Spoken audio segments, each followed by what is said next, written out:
thought to yourself, wow, that sounds really cool. I wish I could do that. We all have some sort of music in our lives, and we know that music impacts all of us on a daily basis. So why not learn how to do it yourself?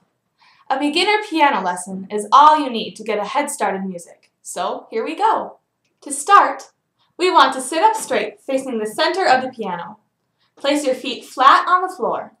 If they don't reach, it is helpful to have a footstool underneath you when you practice. Sit high enough to reach the keys easily. If you don't have a seat that moves up and down, it is helpful to use a cushion to get to the right height. Let's learn the basic hand position. Hold your fingers in a nice curved shape. Imagine you're holding a ball in each hand. This is the way the fingers should be curved while playing. Your wrists should be level with your arms. To help learn the basic hand position, we like to number our fingers to make it easier to understand. We start with our left hand pinky at 5. Our ring finger is 4, middle finger 3, pointer finger 2, and thumb at 1. It is the same on both hands. In the end, both pinky fingers will be 5 and both thumbs at 1. All of the keys on the piano have a letter name. Starting at the middle of the piano, we have C.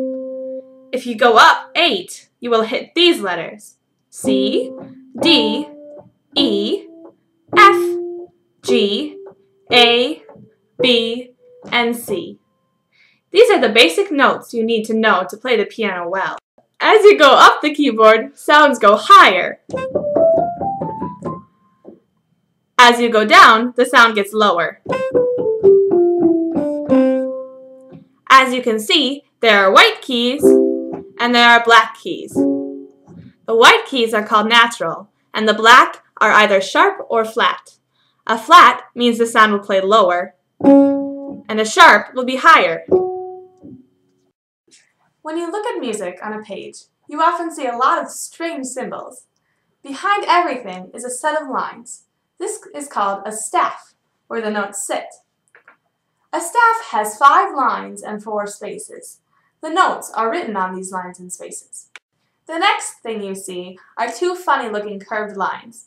One of these is called a treble clef, where all of the higher notes are written. And the other is called the bass clef, where all of the lower notes are written. Next, you might see 2 numbers stacked on top of each other. This is called a time signature. A time signature will tell you how many counts to give each note you see and how many notes will be in each group or measure. In this example, 4-4, you see that there will be 4 notes in each measure and 4 counts per measure. Finally, what you might see are little dots with lines on the sides of them. There are often many different kinds of these. The first you might see is a quarter note. It is all the way filled in with a line on the side. A quarter note will receive 1 count. Next, a half note. A half note just has an open dot with a line on the side. A half note will receive 2 counts. Finally, the whole note. The whole note is simply a large open circle. This receives 4 counts. Notes that you see with a line going up will be played with your right hand. Notes you see with a line pointing down will be played with the left hand. Now it's time to put it all together. Do you remember the song I played at the beginning? Lean on Me. I'd like to take you step by step through the first verse of that song, just to see how you do. First, we recognize that all of the stems of the notes are going upward, so we know all the notes will be played with our right hand.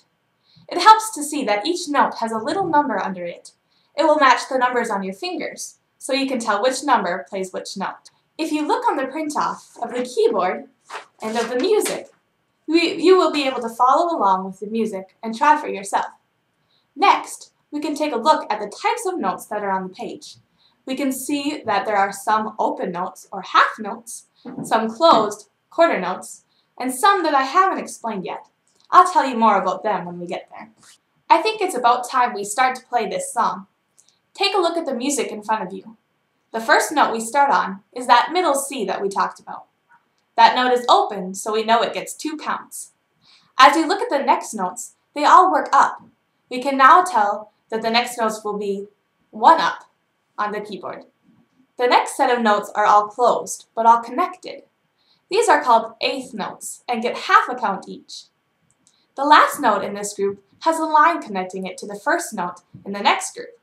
This is called a tie. The next note is a half note, but we're going to put it together to play it a little bit longer. Next, we see our eighth notes going down, so we will walk our fingers down the keyboard.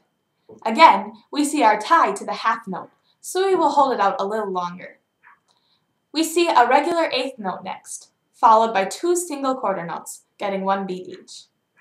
We have another new note next, an open note with a small dot next to it.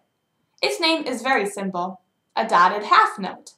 This will get 3 beats. Here, we see a quarter note with a small dot. This is called a dotted quarter.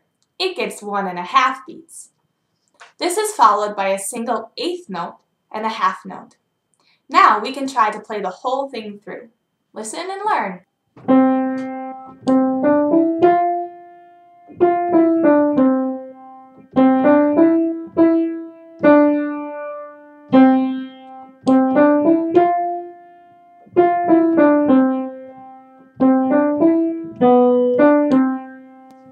Awesome job! Music is really a great thing, and it's something we all enjoy. There's no greater feeling than being able to sit at the piano and play a tune that we all love. By practicing these few things and working hard, in no time you could be playing really well.